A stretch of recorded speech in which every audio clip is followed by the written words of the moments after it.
It's your favorite nerdy suburban farmer. I'm back with another video. We're going to be doing a garden tour, and I'm starting it off in my green stalk tower area. At the top of this green stalk, I have my seeds from the cilantro that I planted. Down here on the second level, I've got my radish, and on the third level, I planted some dill. So they haven't come up yet. I'm excited to see what happens with those. As always, the mint is growing prolifically. And then over here, I've just got some basil that came back, some regular basil, and some, I believe it's lemon basil.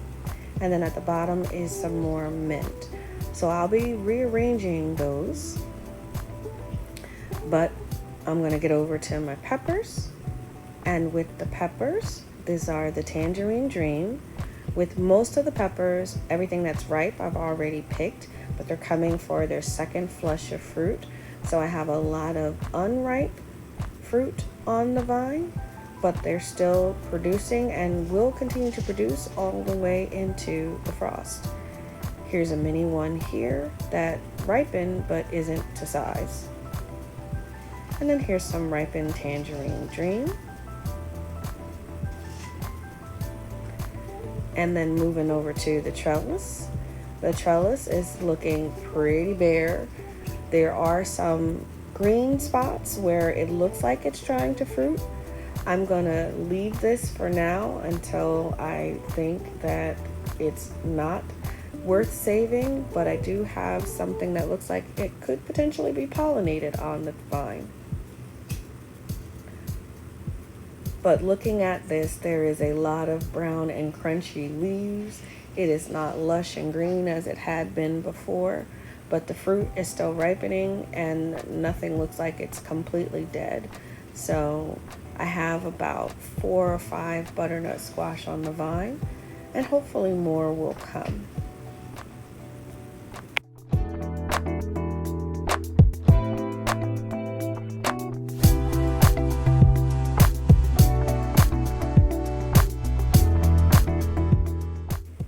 And here are 2 of the acorn that are remaining on the vine, and another one that's up there.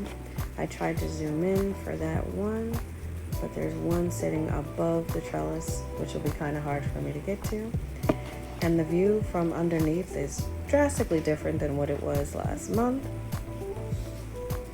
Down here, one of my cantaloupe fell. I wanted to try to get that to size, but it fell off the vine by itself.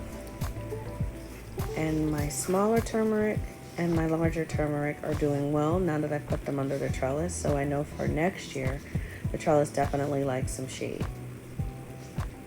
New to the garden is the beets, turnips, and kohlrabi that I planted, and the other half of the enlarged strawberry bed.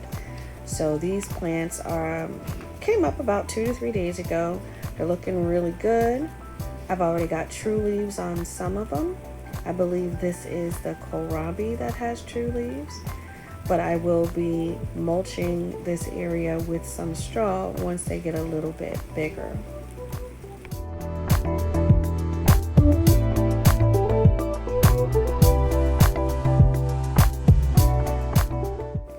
Over here to the strawberry side of the strawberry patch, I have some strawberries that are still on the vine, and I left them on the plant, I should say, because there weren't enough strawberries themselves.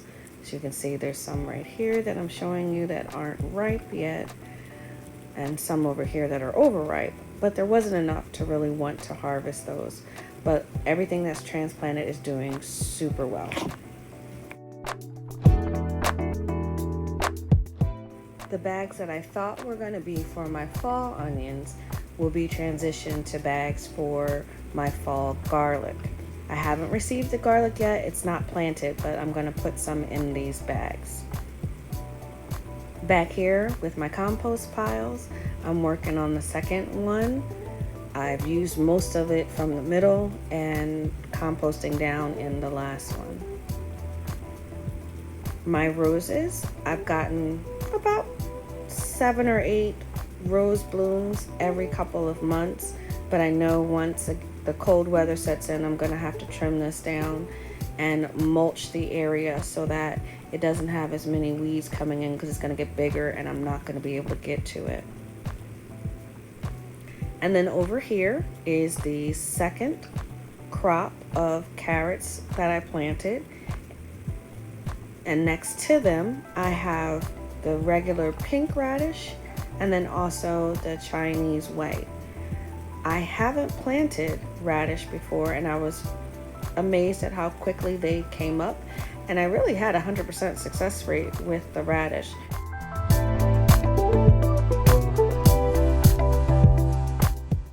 So although I tried to grow 8 transplant sunflowers, only 2 came up.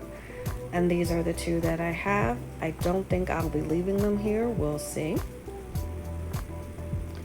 And over here, the last part of this bed does have a cucumber plant in it. This plant, I was able to harvest about 10 cucumbers off of it. None of the cucumbers were usable for pickles, which is what I usually do. So I just gave them to the chickens.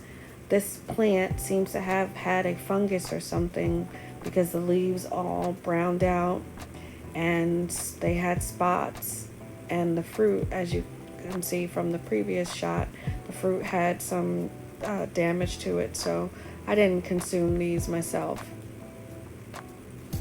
Moving over to the hot cherry peppers, I've gotten a lot of fruit from the hot sweet cherry peppers. I actually know that I'm going to put these in the garden again next year, but I was pleasantly surprised by how plentiful the fruit is off of this plant. Moving over to this end, this is where I have my habaneros and my jalapenos, but the storm that blew through knocked over my sunflower here, so I'm going to have to move that out of the way.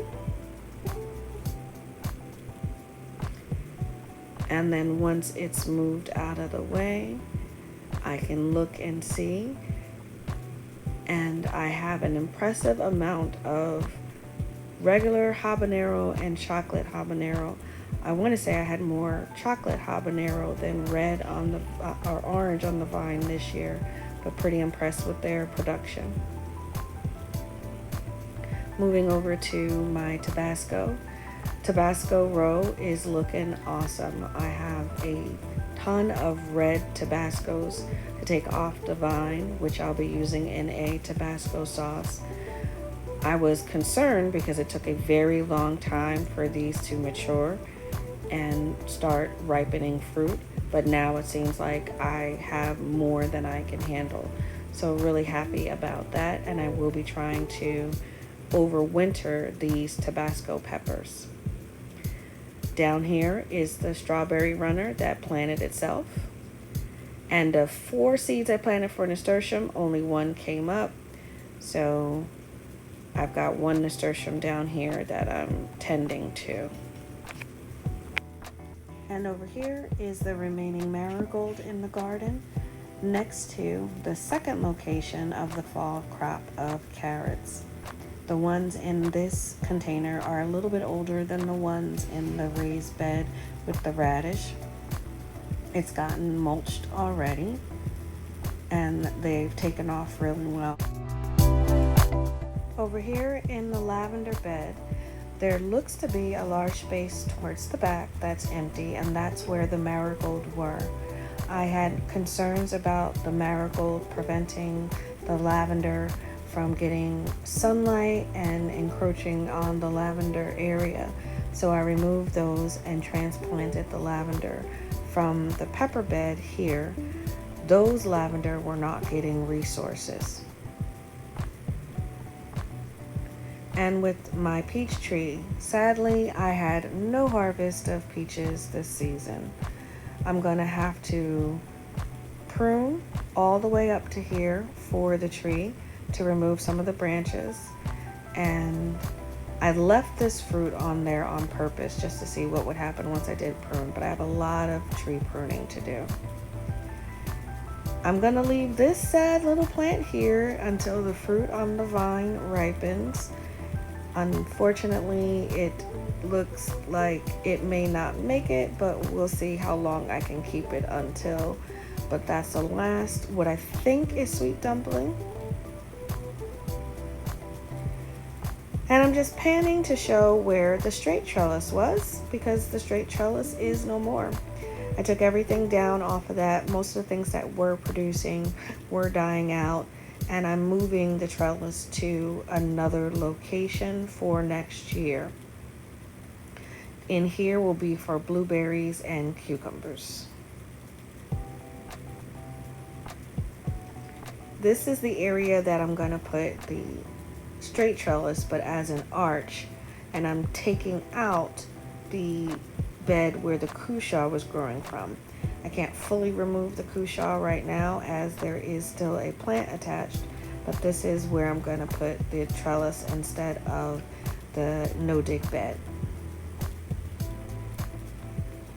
With my second tomato bed, the plants are definitely dying off pretty quick, and I just have a few tomatoes left that I can pick. There's some ripe ones, but for the most part, everything died out. So many of the tomatoes have already been removed.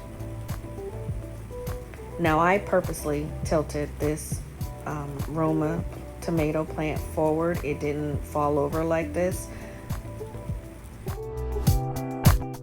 This sweet potato plant right here is in a 25-gallon bag, and I will be harvesting that soon. But it sits under my sunflowers, and the growth on my sunflowers this year was impressive. I have never had so many sunflowers be that tall as these have gotten. So I'm definitely going to plant this variety again. Moving over to the pumpkin bed. The pumpkin patch looks like it's coming to its end. I only have 2 actual fruit. I haven't seen many female flowers come off of it. I've had some male flowers come out, but I believe the 3 plants in here have come to an end.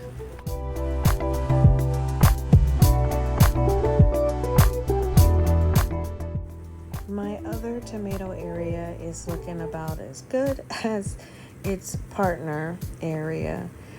Still have a few tomatoes that are trying to ripen, but the vines themselves just aren't looking good.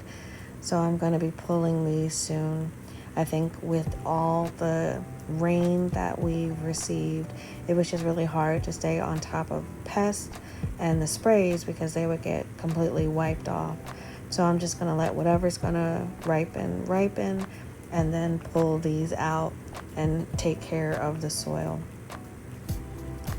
In this pot, I've got some of my ginger, and I believe now that I've taken out a lot of the tomatoes that were providing shade, I'm going to be moving this under the trellis with the turmeric.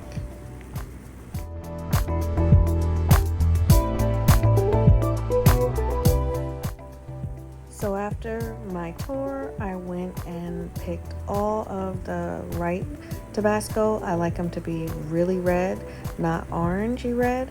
And so this is how the Tabasco look after I harvest.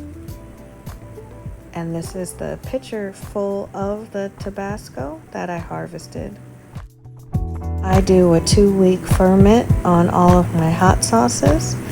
So these Tabascos are ready to sit for 2 weeks. This concludes the video. I hope you enjoyed. Thanks for watching.